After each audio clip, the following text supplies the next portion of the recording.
ಎಲ್ಲರಿಗೂ ನಮಸ್ಕಾರ. Welcome to Sandhya Shetty's kitchen. ಇವತ್ತಿನ ವಿಡಿಯೋದಲ್ಲಿ ತುಂಬಾ ರುಚಿಕರವಾದ ಎಗ್ ಮಸಾಲಾನ ಪ್ರಿಪೇರ್ ಮಾಡ್ತಾ ಇದ್ದೀನಿ. ರೆಸಿಪಿ ಶುರು ಮಾಡೋದಕ್ಕಿಂತ ಮುಂಚೆ ನೀವು ನನ್ನ ಚಾನಲ್ಗೆ ಸಬ್ಸ್ಕ್ರೈಬ್ ಆಗಿಲ್ಲ ಅಂದರೆ ಇವಾಗಲೇ ಸಬ್ಸ್ಕ್ರೈಬ್ ಆಗಿ, ಹಾಗೆಯೇ ಬೆಲ್ ಐಕಾನನ್ನು ಪ್ರೆಸ್ ಮಾಡಿಬಿಟ್ಟು ನೋಟಿಫಿಕೇಷನನ್ನು ಆನ್ ಮಾಡ್ಕೊಳ್ಳಿ. ಮೊದಲಿಗೆ ಮೊಟ್ಟೆನ ಫ್ರೈ ಮಾಡ್ಕೊಳ್ಳೋದಕ್ಕೆ ನಾನಿಲ್ಲಿ ಒಂದು ಫ್ರೈಯಿಂಗ್ ಪ್ಯಾನ್ಗೆ 2 ಚಮಚ ಆಗೋಷ್ಟು ಎಣ್ಣೆನ ಸೇರಿಸ್ಕೊಂಡಿದ್ದೀನಿ. ಇದಕ್ಕೆ ಒಂದು 1/4 ಚಮಚ ಆಗೋಷ್ಟು ಅರಿಶಿನ ಪುಡಿನ ಸೇರಿಸ್ಕೊಳ್ಬೇಕು. ಹಾಗೆಯೇ ಒಂದು 1/4 ಚಮಚ ಆಗೋಷ್ಟು ಅಚ್ಚ ಖಾರದ ಪುಡಿ. ಚೆನ್ನಾಗಿ ಮಿಕ್ಸ್ ಮಾಡ್ಕೊಳ್ಳಿ ಇವೆರಡನ್ನ.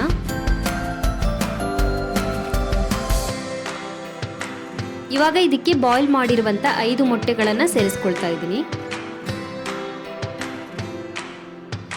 ಇದನ್ನ ಫ್ರೈ ಮಾಡ್ಕೊಳ್ಳಿ ಚೆನ್ನಾಗಿ. 1 ನಿಮಿಷದವರೆಗೂ ಚೆನ್ನಾಗಿ ಫ್ರೈ ಮಾಡ್ಕೊಳ್ಬೇಕು.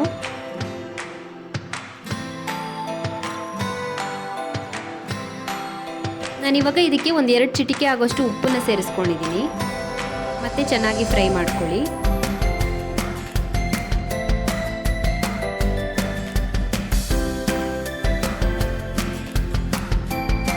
ಸೊ ಮೊಟ್ಟೆ ಫ್ರೈ ಆಗಿದೆ. ಇವಾಗ ಇದನ್ನ ಸೈಡ್ಗೆ ಎತ್ತಿಟ್ಕೊಳ್ಳಿ. ಹಾಗೆಯೇ ಲಾಸ್ಟಲ್ಲಿ ಸೇರಿಸ್ಕೊಳ್ಳೋದು ಇದನ್ನು. ಇವಾಗ ನಾನೊಂದು ಮಿಕ್ಸಿ ಜಾರಿಗೆ 3 ಚೆನ್ನಾಗಿ ಹೆಚ್ಚಿರುವಂಥ ಟೊಮ್ಯಾಟೋನ ಸೇರಿಸ್ಕೊಳ್ತಾ ಇದ್ದೀನಿ. ಹಾಗೆಯೇ ಇದಕ್ಕೆ 1 ಕಪ್ ಆಗೋಷ್ಟು ಕಟ್ ಮಾಡಿರುವಂಥ ಕೊತ್ತಂಬರಿ ಸೊಪ್ಪನ್ನು ಸೇರಿಸ್ಕೊಳ್ತಾ ಇದ್ದೀನಿ. ಇವೆರಡನ್ನೂ ಒಟ್ಟಿಗೆ ರುಬ್ಬಿಟ್ಟು ಚೆನ್ನಾಗಿ ಪೇಸ್ಟ್ ಮಾಡ್ಕೊಳ್ಬೇಕು. ನಾನು ರುಬ್ಬಿ ಪೇಸ್ಟ್ ಮಾಡಿ ರೆಡಿ ಮಾಡಿ ಇಟ್ಕೊಂಡಿದ್ದೀನಿ. ಇವಾಗ ಮೊಟ್ಟೆ ಮಸಾಲಾನ ಪ್ರಿಪೇರ್ ಮಾಡ್ಕೊಳ್ಳೋಣ. ನಾನಿಲ್ಲಿ ಒಂದು ಪಾತ್ರೆಗೆ 8 ರಿಂದ 10 ಚಮಚ ಆಗುವಷ್ಟು ಎಣ್ಣೆನ ಸೇರಿಸ್ಕೊಳ್ತಾ ಇದ್ದೀನಿ.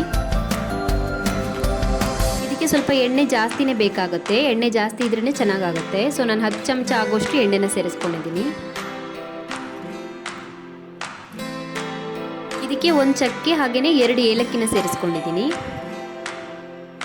1 ಚಮಚ ಆಗೋಷ್ಟು ಜೀರಿಗೆ, ಹಾಗೆಯೇ 1 ಚಮಚ ಆಗೋಷ್ಟು ಸೋಂಪನ್ನ ಸೇರಿಸ್ಕೊಳ್ಬೇಕು. ಹಾಗೆಯೇ 2 ರೆಡ್ ಚಿಲ್ಲಿನ ಸೇರಿಸ್ಕೊಂಡಿದ್ದೀನಿ. ಚೆನ್ನಾಗಿ ಫ್ರೈ ಮಾಡ್ಕೊಳ್ಳಿ ಇವೆಲ್ಲವನ್ನ.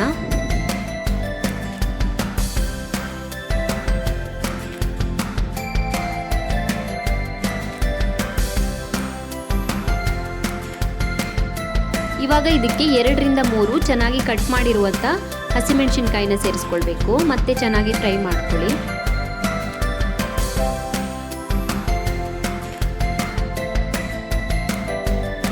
ಇದಕ್ಕೆ ನಾನು ಇವಾಗ 3 ಚೆನ್ನಾಗಿ ಹೆಚ್ಚಿರುವಂಥ ಈರುಳ್ಳಿನ ಸೇರಿಸ್ಕೊಳ್ತಾ ಇದ್ದೀನಿ. ಈರುಳ್ಳಿನ ಚಿಕ್ಕ ಚಿಕ್ಕದಾಗಿ ಕಟ್ ಮಾಡಿಬಿಟ್ಟು ಸೇರಿಸ್ಕೊಳ್ಬೋದು, ಅಥವಾ ಗ್ರೇಟ್ ಬೇಕಾದರೂ ಮಾಡಿ ಸೇರಿಸ್ಕೊಳ್ಬೋದು. ಚೆನ್ನಾಗಿ ಫ್ರೈ ಮಾಡ್ಕೊಳ್ಳಿ. 1 ನಿಮಿಷದವರೆಗೂ ಚೆನ್ನಾಗಿ ಫ್ರೈ ಮಾಡ್ಕೊಳ್ಬೇಕು. ಇವಾಗ ಇದಕ್ಕೆ 2 ಚಮಚ ಆಗುವಷ್ಟು ಶುಂಠಿ ಬೆಳ್ಳುಳ್ಳಿ ಪೇಸ್ಟ್ನ ಸೇರಿಸ್ಕೊಳ್ಬೇಕು. ಮತ್ತೆ ಚೆನ್ನಾಗಿ ಮಿಕ್ಸ್ ಮಾಡ್ಕೊಳ್ಳಿ. ಇವಾಗ ಮಸಾಲೆ ಐಟಮ್ನ ಸೇರಿಸ್ಕೊಳ್ಳೋಣ. ನಾನಿಲ್ಲಿ ಇದಕ್ಕೆ 1/2 ಚಮಚ ಆಗುವಷ್ಟು ಅರಿಶಿಣ ಪುಡಿನ ಸೇರಿಸ್ಕೊಂಡಿದ್ದೀನಿ.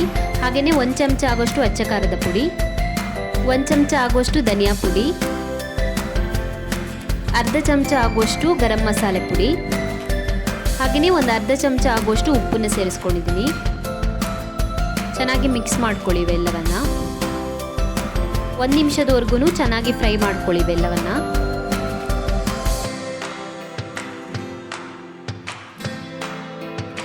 ಒಂದು ನಿಮಿಷ ಫ್ರೈ ಮಾಡಿದ ಮೇಲೆ ನಾವು ಆಲ್ರೆಡಿ ರುಬ್ಬಿಟ್ಕೊಂಡಿರುವಂಥ ಟೊಮ್ಯಾಟೊ ಮತ್ತು ಕೊತ್ತಂಬರಿ ಸೊಪ್ಪಿನ ಪೇಸ್ಟನ್ನು ಆ್ಯಡ್ ಮಾಡ್ಕೊಳ್ಳೋಣ.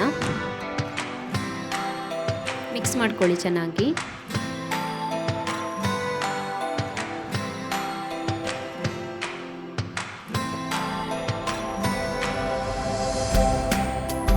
ಇವಾಗ ಇದಕ್ಕೆ ಒಂದು 3/4 ಲೋಟ ಆಗುವಷ್ಟು ನೀರನ್ನು ಸೇರಿಸ್ಕೊಳ್ತಾ ಇದ್ದೀನಿ.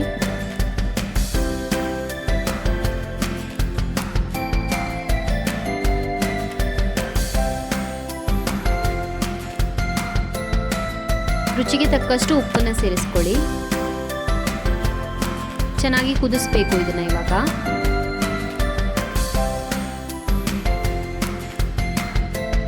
ಗ್ರೇವಿ ಚೆನ್ನಾಗಿ ಬೆಂದ್ಬಿಟ್ಟು ಸ್ವಲ್ಪ ದಪ್ಪ ಆಗಬೇಕು. ಇದಕ್ಕಿಂತ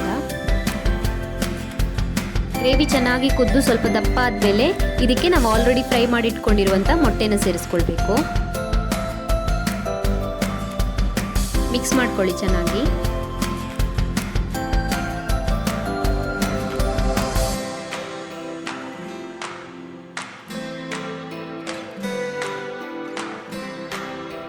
ಸೊ ತುಂಬಾ ರುಚಿಕರವಾದ ಮೊಟ್ಟೆ ಮಸಾಲ ಇವಾಗ ಸರ್ವ್ ಮಾಡೋದಕ್ಕೆ ತಯಾರಾಗಿದೆ. ಚಪಾತಿ ಜೊತೆ ಹಾಗೆಯೇ ವೈಟ್ ರೈಸ್ ಜೊತೆ ತುಂಬಾ ಚೆನ್ನಾಗಿರುತ್ತೆ. ಟ್ರೈ ಮಾಡಿ ನೋಡಿ, ಖಂಡಿತ ಇಷ್ಟವಾಗುತ್ತೆ ಎಲ್ಲರಿಗೂ. Thank you for watching my video. ನಿಮಗೆ ನನ್ನ ವಿಡಿಯೋ ಇಷ್ಟವಾಗಿದ್ದರೆ ಲೈಕ್ ಮಾಡಿ ಹಾಗೆಯೇ ಶೇರ್ ಮಾಡಿ. ನೀವು ನನ್ನ ಚಾನಲ್ಗೆ ಇನ್ನೂ ಸಬ್ಸ್ಕ್ರೈಬ್ ಆಗಿಲ್ಲ ಅಂದರೆ ಇವಾಗಲೇ ಸಬ್ಸ್ಕ್ರೈಬ್ ಆಗೋದನ್ನು ಮರಿಬೇಡಿ.